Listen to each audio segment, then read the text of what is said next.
sebenarnya sudah bangun. Mulai jam berapa tadi? Jam 4.40 itu dia dalam keadaan terjaga, sudah dalam keadaan bangun. Kemudian dengan tanpa uzur dia tunda, wah ntar aja lah. Padahal dia sanggup aja untuk bangun dan sholat misalnya, tapi dia tunda. Ntar. Kemudian dia lakukan sesuatu atau perbuatan yang di luar daripada ada kaitannya dengan sholat subuh. Akhirnya sampai keluar daripada waktu sholat subuh, misalnya jam 6:01 misal. Nah, maka orang tersebut dikatakan mentakhirkan sholatnya. Maka di sini dikatakan ghairu jaiz wa fihi ismun. Maka hukumnya tidak boleh dan di situ ada dosa. Atau sebahagiannya. Misal tadi dia tunda, kemudian dia sudah masuk jam 6 diangkat takbir, jam 6 kurang setengah menit misal diangkat takbir, dapat 1 rakaat misalnya sholat subuh, kemudian masuk jam 6 sudah keluar waktu sholat subuh, artinya separoh misalnya atau 1 rakaat subuhnya dalam waktu, rakaat yang kedua itu sudah di luar waktu, maka hukumnya juga sama, maka hukumnya tidak boleh dan di situ ada dosa. Di sini dia menundanya dengan ada usaha dirinya untuk menunda, atau tidak ada uzur terhadap dirinya ketika menunda sholat tersebut, maka di situ ada dosa dan hukumnya tidak boleh. Begitu juga sholat-sholat yang lain. Ada pengecualian diantaranya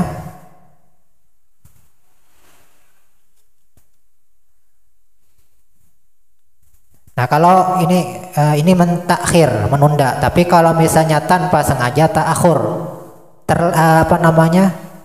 tanpa sengaja kelewatan waktunya. Misal dia nggak mengetahui waktu, dia pikir masih jam 5, ternyata sudah jam 6 misal. Entah karena harinya mendung, hujan misalnya, kan nggak kelihatan matahari misal. Dan tanpa ada memang usaha menunda, enggak. Jadi dia ini dalam keadaan sadar, asik misalnya baca Quran, asik misalnya perbuatan-perbuatan yang baik misalnya, atau dia misalnya setelah azan asik, kemudian dia tunggu, ternyata keluar waktunya tanpa dia sadari. Nah, ini ta'akhur namanya. Jadi terkeluar dari pembahasan di sini. Artinya hal tersebut dikatakan uzur, dimaafkan. Adapun ada kesengajaan takhir di sini, maka hukumnya berdosa.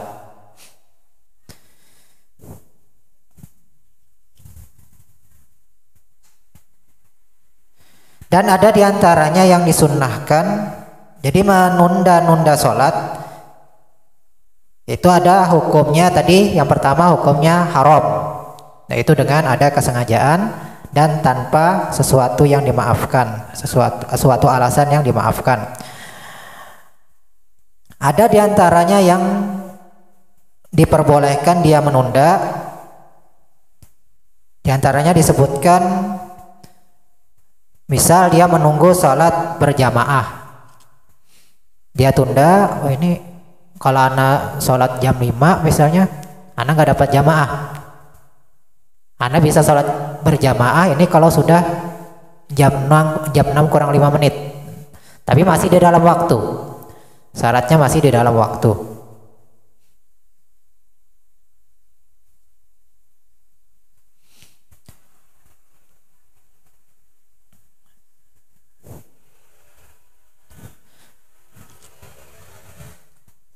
Dan ada yang dihukumkan sunnah menunda waktu sholat tidak di awal waktunya.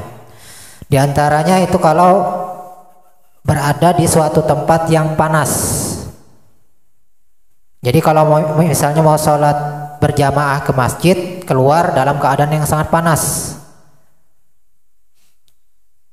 maka dia boleh menunda sehingga muncul kenaungan. Jadi sudah agak kurang panas, jadi dia bisa keluar. Jadi kalau misalnya anggap jam 12 lewat 5 menit atau 10 menit masuk waktu sholat zuhur, kalau dia keluar di waktu itu untuk sholat berjamaah, maka dia akan kepanasan. Nah ini kemungkinan ada awan mungkin lewat jam setengah 1 misal, baru dia keluar untuk sholat berjamaah. Itu dia boleh tunda supaya bisa mendapat kenaungan di siang hari yang sangat panas. Ini biasanya di daerah-daerah yang panas, sangat panas, misalnya di Mekah atau sekitaran daerah Arab itu biasanya panasnya kadang-kadang luar biasa sampai 40 derajat ke atas. Atau misalnya seseorang yang menunda sholatnya untuk bisa mendapatkan penutup aurat. Jadi dia tunda, ini jam 6 kurang 5 menit baru bisa dapat pakaian yang menutup aurat.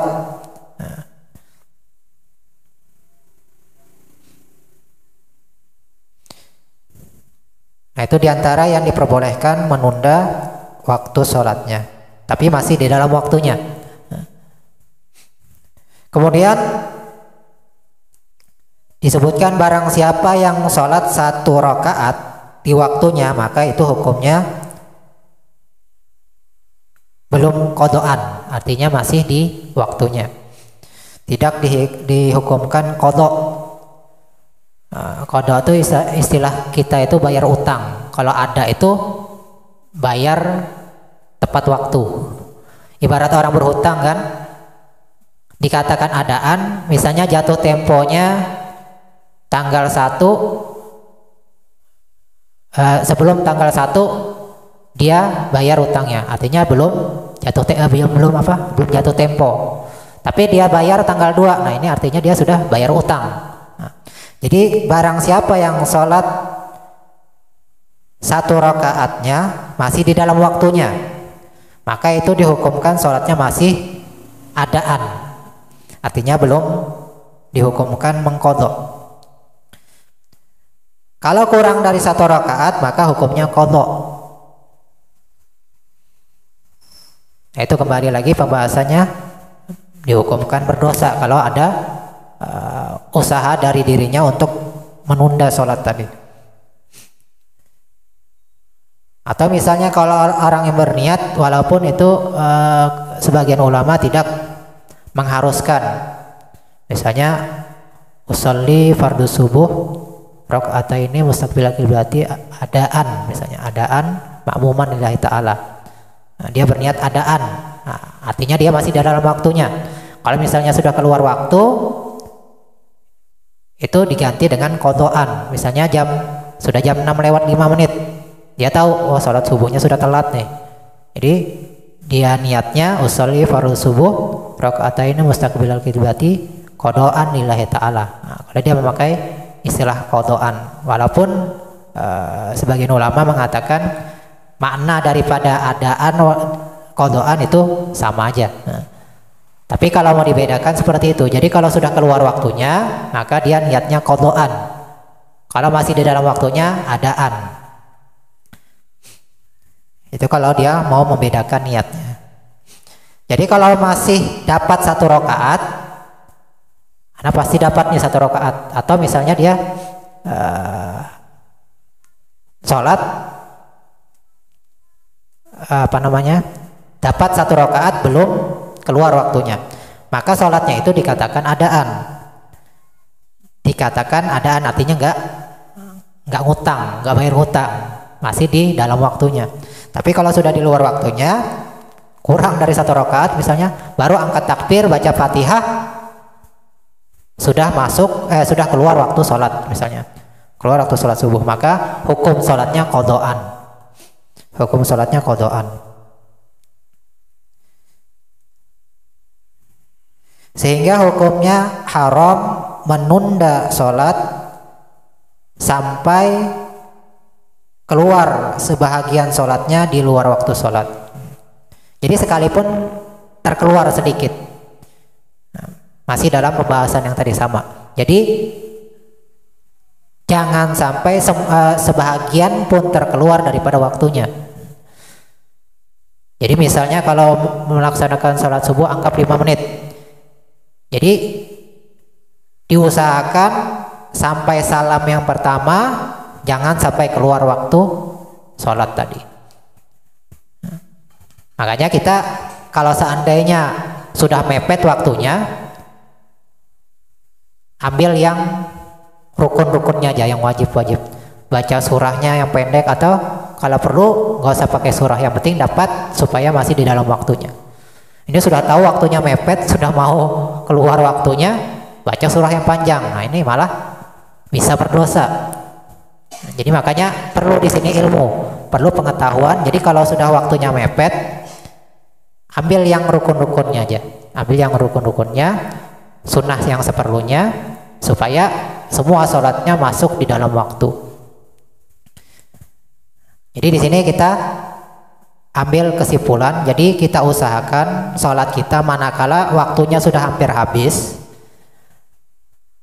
kita kerjakan sholatnya tadi sesingkat mungkin dan sudah melaksanakan rukun-rukunnya. Misalnya kunut, dibaca juga kunutnya.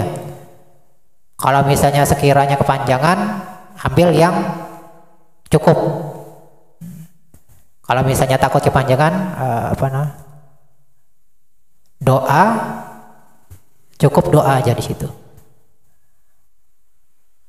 Kunut itu diganti doa. Misalnya Allah maghfirli, Allah maghfirli ya Rahman ya Rahim misalnya. Jadi doa dan pujian, cukup di situ doa dan pujian. Jadi kalau misalnya takut kepanjangan kunutnya, bisa diganti dengan kunutnya doa dan pujian kepada Allah Subhanahu wa taala. Misalnya Allah maghfirli ya Karim, sudah cukup. Itu sudah dapat sunnah baca kunut. Tapi kalau misalnya dia baca sebagian, misalnya Allah mahdini fiman hadait, kemudian dia potong, nah ini justru harus dia bisa dia ganti dengan sujud sahwi, karena di situ malah kurang. Jadi kalau dia takut kepanjangan, cukup dia ganti dengan doa dan pujian kepada Allah Subhanahu wa taala. Allah maghfirli ya Karim misalnya. Allah maghfirli ya Rahim misalnya. Itu cukup. Nanti kalau ada pembahasan kunut mungkin bisa dibahas. Kemudian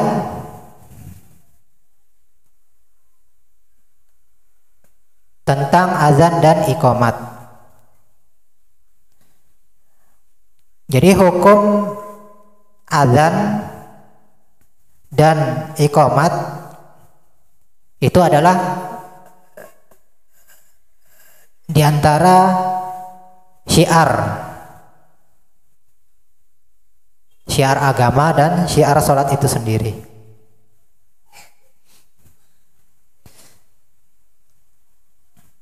Dan ada tata caranya, tidak sekedar mengumandangkan azan ataupun qomat. Nah, di situ ada tata caranya dan bagaimana seseorang yang dianjurkan untuk azan ataupun iqamat.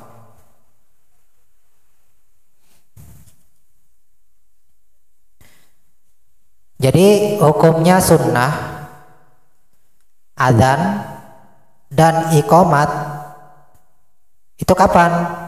Untuk salat yang 5 waktu. Jadi selain salat 5 waktu tidak sunnah.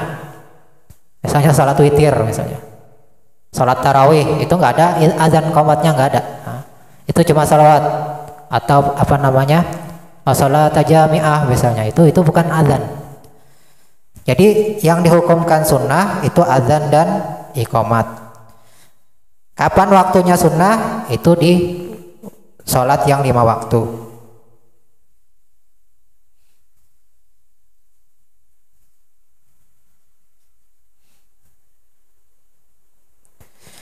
Dan kesunahan azan dan iqamat itu untuk laki-laki. Jadi untuk laki-laki disunahkan azan dan iqamat. Nanti kalau perempuan lain lagi pembahasannya. Jadi untuk laki-laki, kalau perempuan nanti ada aturannya. Kemudian misalnya dia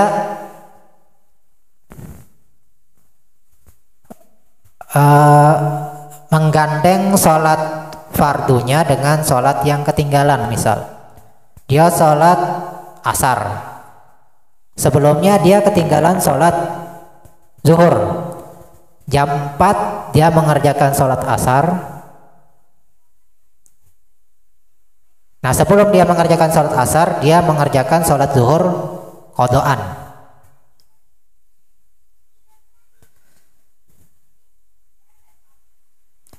Jadi misalnya dia jam 4, kan jam 4 sudah masuk biasanya ya asar.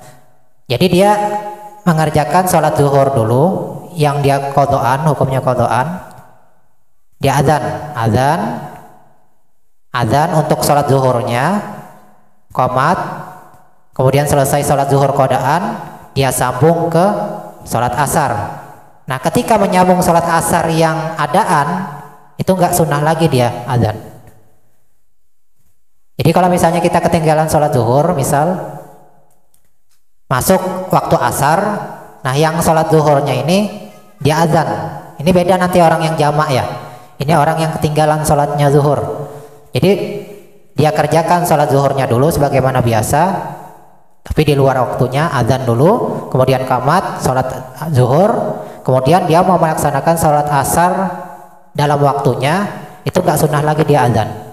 Jadi cukup qomat aja nanti. Walau munfaridan. Nah, ini kadang-kadang kita enggak, kecuali berjamaah baru azan qomat. Sekalipun sendirian, hukumnya sunnah.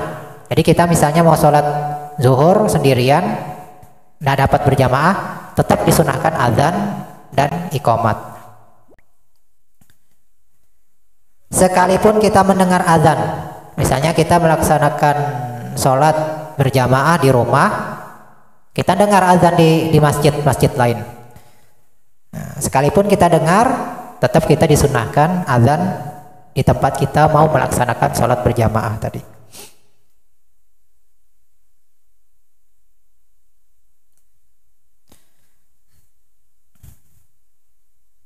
Jadi enggak, kadang-kadang kita masjid sudah azan, di sini nggak usah azan lagi, enggak.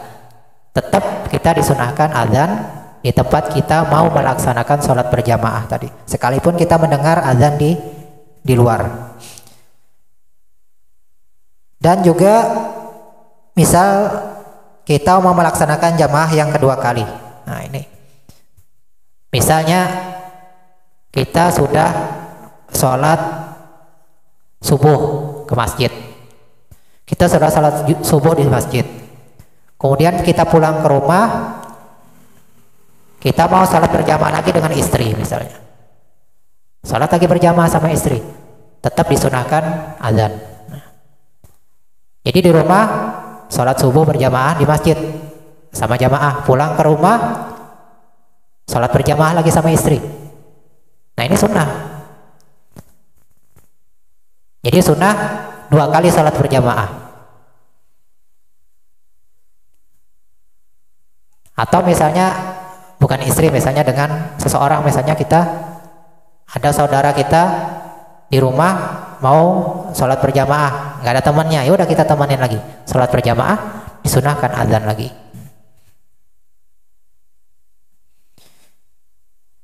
Begitu juga sholat yang qadaan tetap disunahkan azan. Jadi sekalipun keluar waktunya jam 6, misalnya jam 6 lewat 10, azan sholat subuh walaupun sudah keluar waktunya tetap disunahkan azan.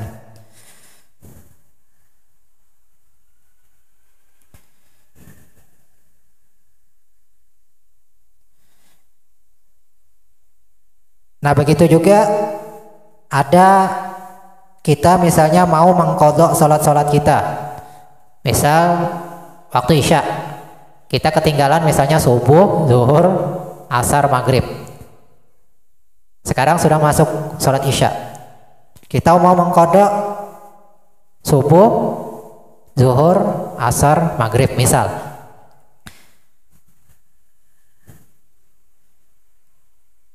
Disunahkan azan awalnya aja. Jadi yang tadi kan subuh, zuhur, asar, maghrib kodokan nih. Jadi kita mau kodok semuanya, cukup pertama aja azannya. Jadi azan, kemudian qomat untuk subuh, kemudian bangun lagi, qomat lagi untuk zuhur, qomat lagi untuk asar, qomat lagi buat maghrib. Jadi nggak perlu azannya diulang-ulang, azannya cukup sekali. Atau misalnya jamak takdim atau jamak takhir. Nah ini yang sering kita amalkan mungkin. Jamak takdim, takhir itu cukup sekali aja yang pertama azannya. Kalau qomatnya 2 kali, azannya cukup yang pertama aja.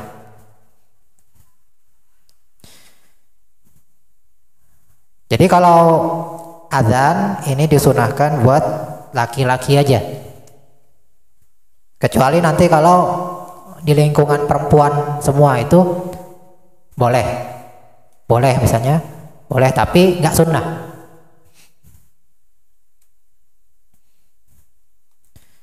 Nah yang buat perempuan yaitu yang disunahkan cuman qomat. Jadi nggak disunahkan azan buat perempuan. Jadi yang disunahkan buat perempuan cuman qomat. Misalnya berjamaah sama-sama perempuan atau dia sholat sendiri, itu disunahkan cuma qomat, tidak termasuk azannya.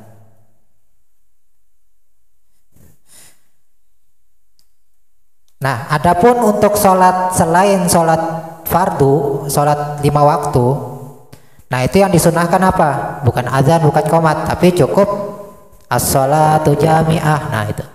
Jadi misalnya sholat selain sholat 5 waktu itu boleh ataupun sunnah.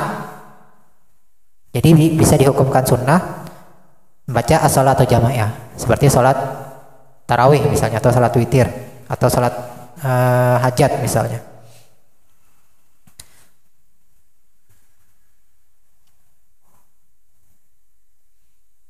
Kemudian syarat-syarat azan. Syarat azan itu harus di dalam waktunya. Nah, tapi ini azan yang memang buat sholat ya. Nanti ada azan buat latihan misalnya, itu boleh.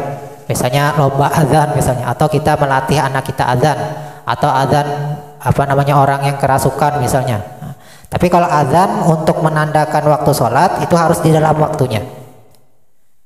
Nah ini tugas muadzin di masjid nih. Jangan sampai azan di luar waktunya. Jadi harus tahu ini sudah masuk waktunya. Kecuali waktu subuh. Waktu subuh itu boleh azan sebelum waktu subuh itu boleh mulai tengah malam. Misalnya jam 4, jam 3 azan di masjid. Boleh?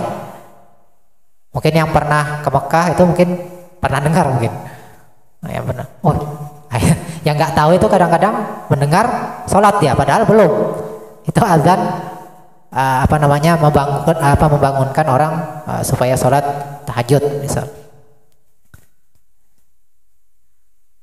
Begitu juga azan yang pertama hari Jumat.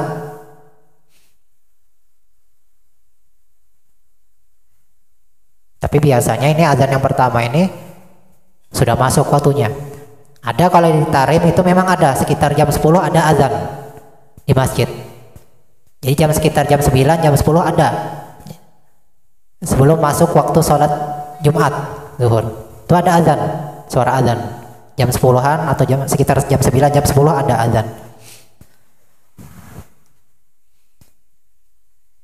Kemudian syarat yang kedua harus tartib.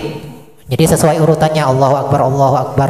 Jadi kalau misalnya ada yang salah harus dikembalikan ke susunannya. Misalnya dia duluan hayya 'alal falah. Hayya 'alal sholahnya belum.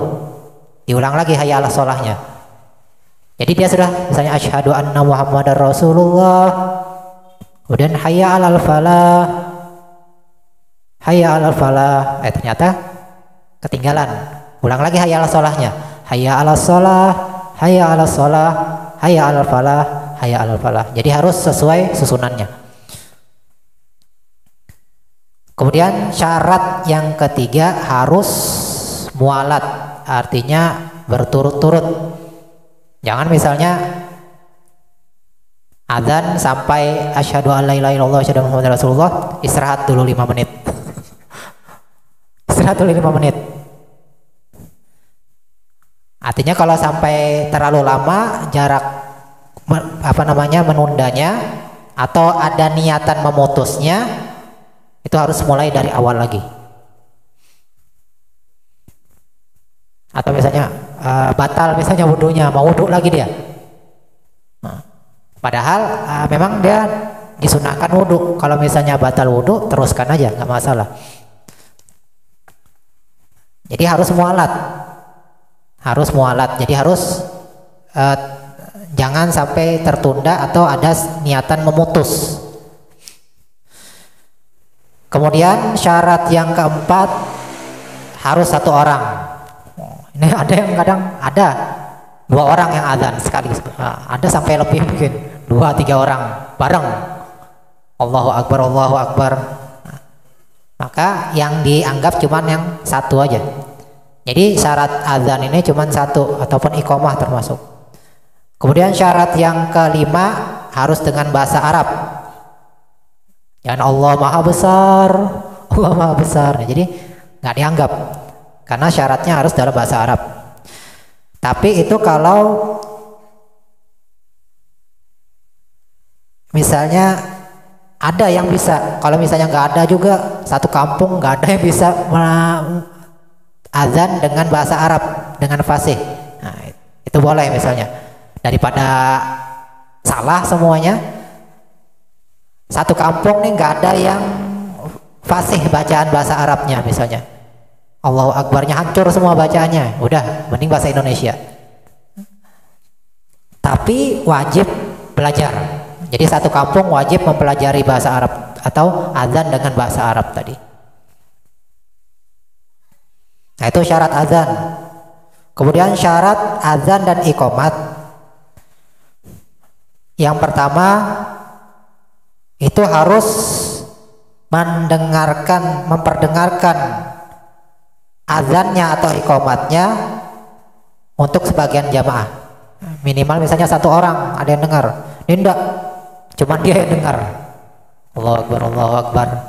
Sampai di sampingnya nggak dengar, maka nggak sah azan iqamatnya. Jadi harus ada yang mendengar. Jadi harus ada yang mendengar seandainya ada di sampingnya misalnya. Jadi ibaratnya dia melantunkan azan dan iqamat itu bisa didengar orang yang di dekatnya.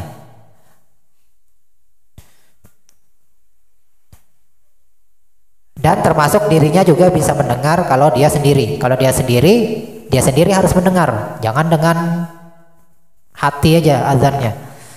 Jadi harus diucapkan dengan lisannya. Kemudian syarat orang yang melantunkan azan itu harus beragama Islam. Kemudian yang kedua harus tamyiz. Tamyiz, kalau misalnya masih TK atau 4 tahun belum bisa membedakan kanan kiri, belum bisa membedakan batu bara dengan kurma misalnya, disuruh azan nggak sah azannya. Jadi harus minimal tamyiz, artinya belum balik nggak apa-apa, misalnya 7 tahun 8 tahun sudah SD lah, bahasa kita tuh mungkin tamyiz tuh TK tuh sudah ada yang sudah masuk tamyiz atau anggap SD. Nah, itu sudah boleh diazan. Kemudian syarat selanjutnya harus laki-laki azan ini. Jadi jangan ini ada perempuan azan di masjid. Nah, jadi syaratnya harus laki-laki. Kemudian lagi yang makruh ketika azan apa? Terlalu panjang. Azannya terlalu panjang. Allahu Akbar, Allahu Akbar, Allahu Akbar. Nah, terlalu panjang, melebihi daripada yang sewajarnya. Itu makruh, terlalu panjang. Kemudian juga makruh ada berkata-kata di dalam azan. Allahu Akbar, Allahu Akbar. Diam. Saya negor nih, negor orang. Makruh. Begitu juga makruh meninggalkan menjawabnya.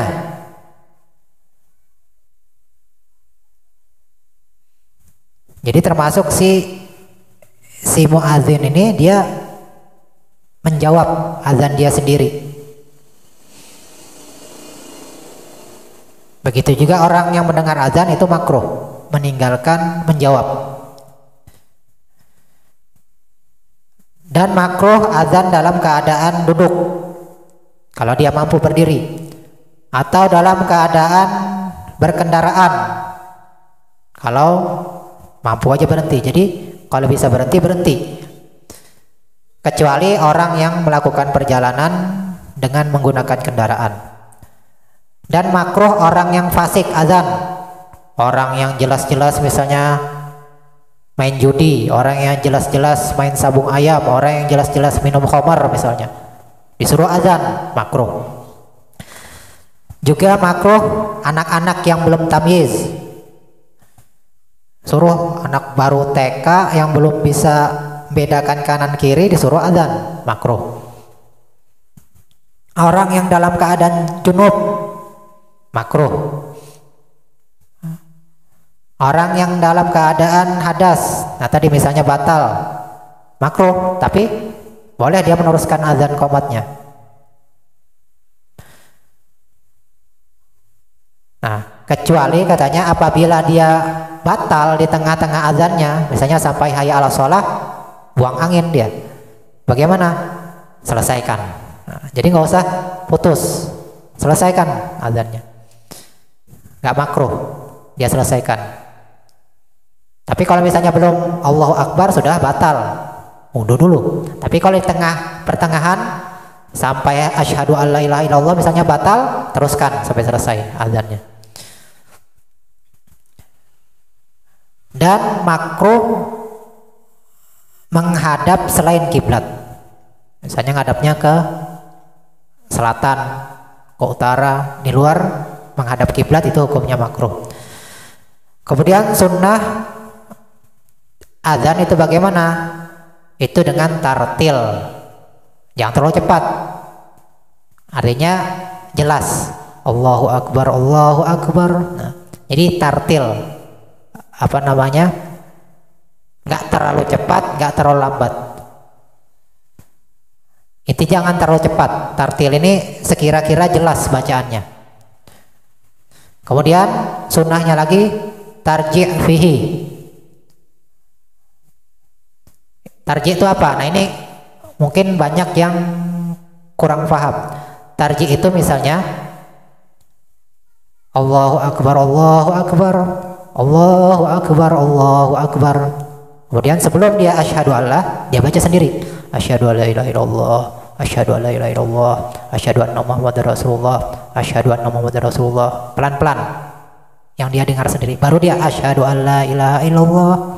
Nah, jadi ketika selesai Allahu Akbar 2 kali, itu dia baca dulu asyhadu alla ilaha illallah 2 kali, asyhadu anna Muhammadar Rasulullah 2 kali.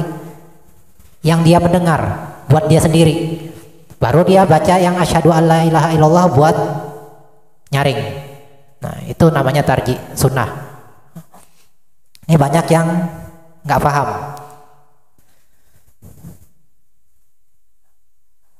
Dan juga sunnah taswib ketika sholat subuh, sekalipun qadha. Apa? As-salatu khairum minan naum. Nah, ini namanya taswib. Jadi kalau ketinggalan nggak apa-apa, tapi sunnah dia baca as-salatu khairum minan naum sekalipun misalnya sudah jam 7. Ketinggalan apa jam 7 baru bangun, tetap disunahkan as-salatu khairum minan naum. Dan lagi sunnahnya memalingkan kepalanya aja ke sebelah kanan ketika membaca hayya 'alas shalah. Nah, ini yang kadang-kadang salah. Jadi kepalanya aja hayya 'alas shalah. Nah, hayya 'alas shalah. Jadi begitu. hayya alal falah. Jadi kepalanya aja, bukan sama badannya, enggak. Dadanya tetap kiblat, kepalanya aja, wajahnya aja yang menghadap ke kanan ketika hayya alal shalah, dan ke sebelah kiri wajahnya ketika hayya alal falah. Jadi wajahnya aja. Jadi kalau banyak sih caranya, cuma kebanyakan kita yang diajarkan itu ketika hayya alal shalah jadi bareng. Ada juga yang caranya itu berpaling dulu baru hayya alal shalah. Nah, cuma kebanyakan yang kita dapat dari guru-guru kita ngajarkan itu sambil hayya alal shalah, hayya alal shalah. Ada juga yang caranya berpaling dulu hayya alal shalah, hayya alal shalah. Nah, paling dulu hayya alal falah, hayya alal falah. Jadi ada khilaf lah caranya. Jadi ada yang sambil apa menolehkan, ada yang berpaling dulu baru baca. Kemudian sunnahnya lagi meletakkan kedua ujung jari telunjuk di lubang telinga keduanya ketika azan. Jadi dua-duanya.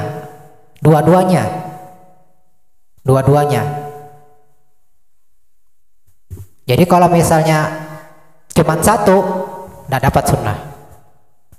Jadi supaya dapat sunnah dua-duanya. Ini kadang-kadang satu aja, Allahu Akbar, nggak dapat sunnah. Jadi sunnahnya kedua telunjuk kita ke lubang telinga, itu sunnahnya. Kecuali misalnya megang mic, mau nggak mau misalnya. Tapi kalau nggak megang mic, nggak ada uzur, supaya dapat sunnah harus keduanya. Ini kadang-kadang nggak satu aja, berarti nggak dapat sunnah dia. Kecuali tadi megang mic, terpaksa satu aja.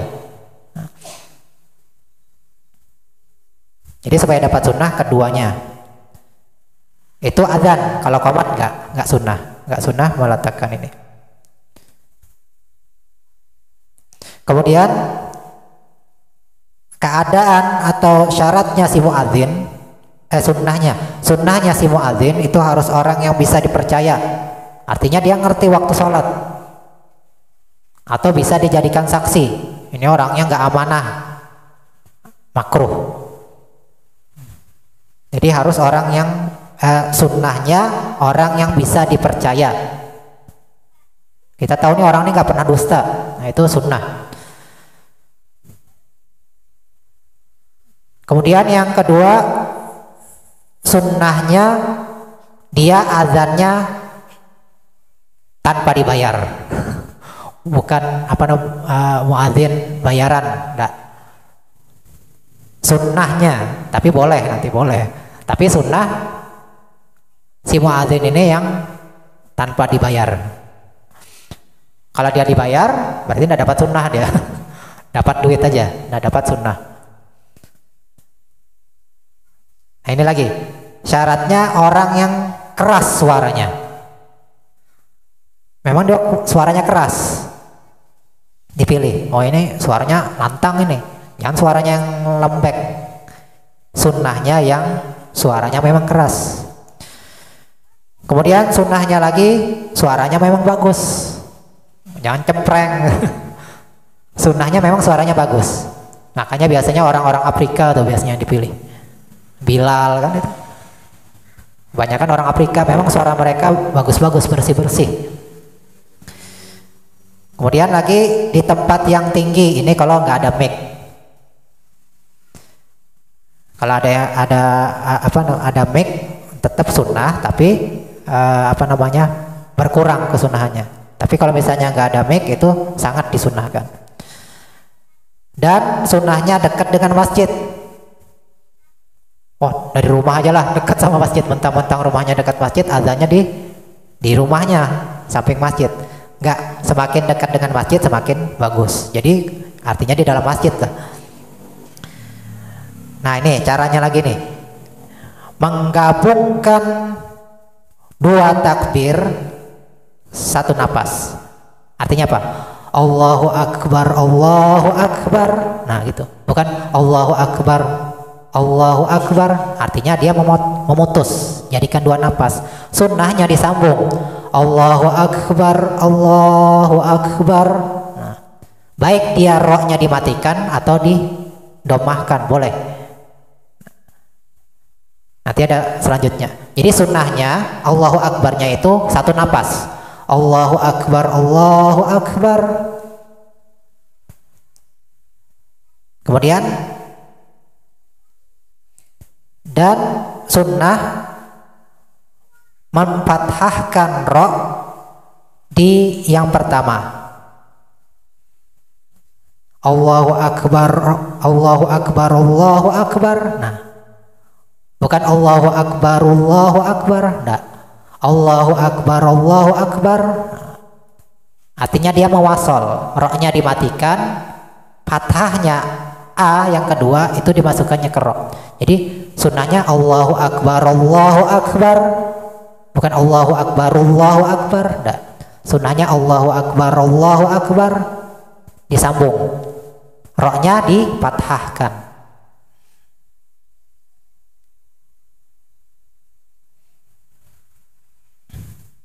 Adapun ro yang kedua dimatikan, Allahu Akbar, Allahu Akbar. Nah, ro-nya dimatikan, baru.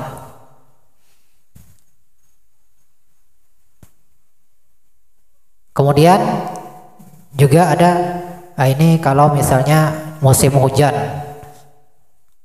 ala sallu firrihal, atau misalnya orang yang musim Covid kemarin ada yang diamalkan nih, ala sallu firrihal, katanya sholat di rumah aja.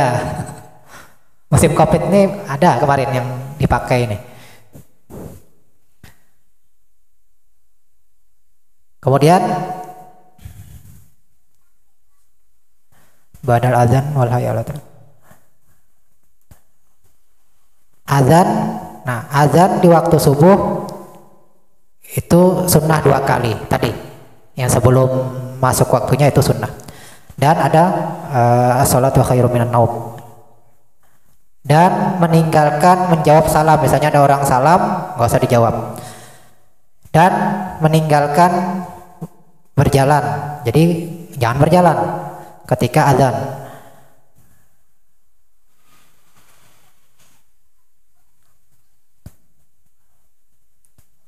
Dan yang mendengarkan azan dan qomat itu mengatakan sebagaimana yang dikatakan si muadzin. Mulai Allahu Akbar, Allahu Akbar, yang mendengar Allahu Akbar, Allahu Akbar. Asyhadu an la ilaha illallah, asyhadu an la ilaha illallah, asyhadu anna muhammadar rasulullah, asyhadu anna muhammadar rasulullah. Kecuali hayya 'alal falah. Fayaqul akibat kullin la haula wala quwata illa billah. Bagaimana prakteknya? Nah, ini kadang-kadang kita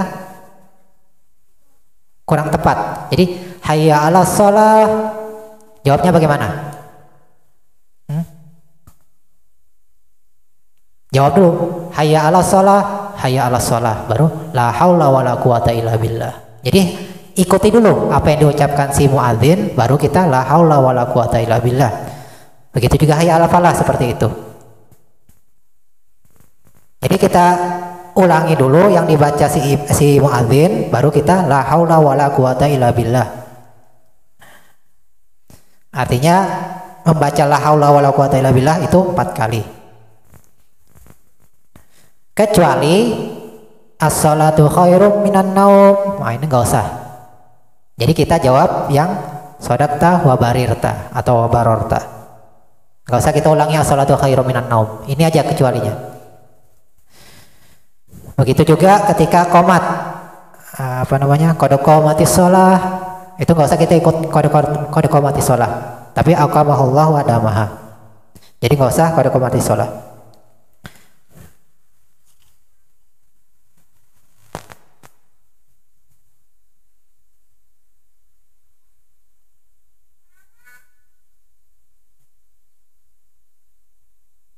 Nah, mungkin di situ aja dulu ya. Panjang nih sedikit. Jadi itu yang pertama. Ini baru kita masalah Allahu Akbarnya. Caranya seperti itu. Jadi harus disambung Allahu Akbar. Sunnahnya disambung Allahu Akbar, Allahu Akbar.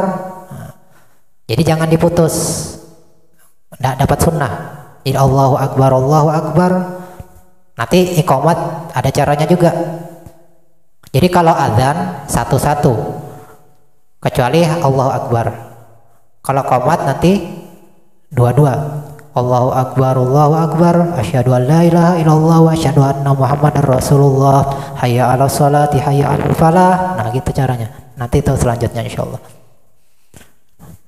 Mungkin di situ dulu yang kita dapat pelajari pada malam hari ini. Kurang lebihnya mohon maaf. Walakum minkum wallahu subhanahu wa ta'ala alam.